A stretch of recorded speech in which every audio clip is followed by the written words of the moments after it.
I did have the pleasure of going for a walk this morning, as I do most Wednesday mornings, and I didn't do Mount Wirral this morning, but I did go for a walk through Carroll Park.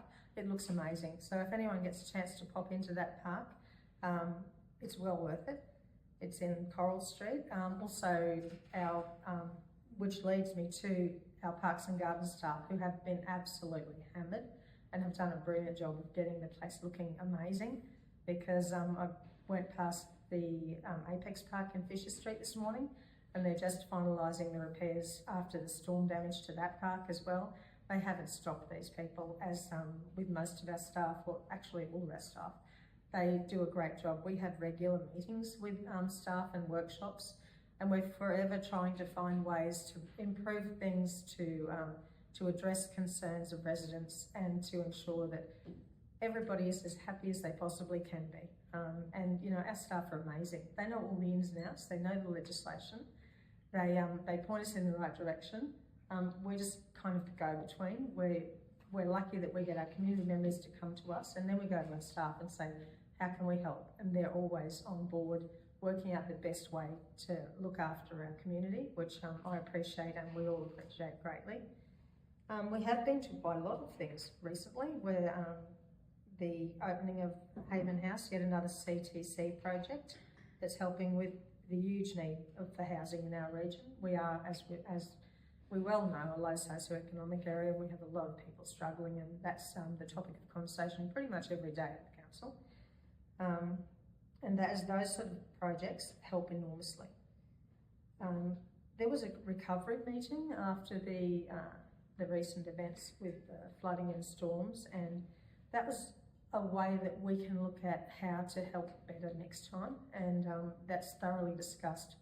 People put a lot of information, a lot of time into what they can do and how they can fix things, and how they can look after people with these very frequent flood events and rain events, and I suppose next it'll be a drought. But anyway, we won't talk about that because my cows are really fat this year, so thank you for the rain.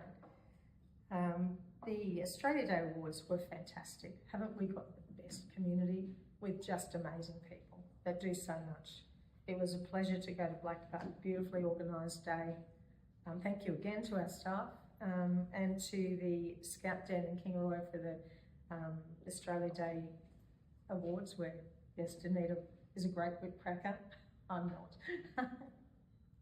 I have children that can crack a whip, not me. The South Bennett Music Awards have had an event at Blackbutt RSL Club, and then again you look at the talent that we've got in this area. To just, we had a young group of singers, I think they're still in high school, and they were fabulous. Like, they're just amazing. It's a privilege to do that type of thing. Yes, the Tisby event with Jane was a bit of a highlight. I'm sure the Treasurer is going to remember the South Burnett, because, you know, I think the second sentence that Jane said is, like, we really need some more money. And to get it from other levels of government, where they actually get more tax than we get, and they have a little bit more money than we have, I think that's where we need to really push. And I know that our council, led by our mayor, is forever advocating for this region for a bigger slice of the pie, and that's going to make a difference to our residents.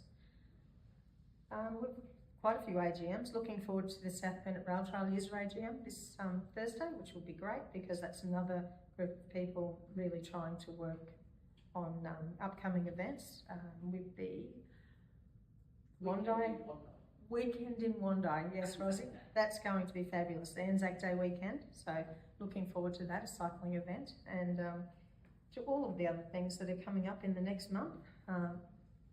They're going to be fantastic. One thing that Jane did touch on, I believe, was what Danita touched on, was the use for the park in Memorial Park. Now, I thought, you know, that's a lot of money to spend on the park. But gosh, every time I go past there, which is usually twice a day, there is someone there playing basketball on the challenge course, ranging from tiny tots to much older people. And it's just a fantastic asset. And so I can't thank our staff that have really driven this project enough, and the councillors who were on the original organisation that helped it, because They're the type of things that make a difference to communities, having somewhere for our young people to go and to have fun and to engage with each other instead of going, what do we do here? And I think the South Bend really offers so much to people who live here, and we're very grateful for it. So thank you so much. Thank you again to all of our staff and all of the other councillors for another productive, interesting, challenging and wonderful month. So thanks.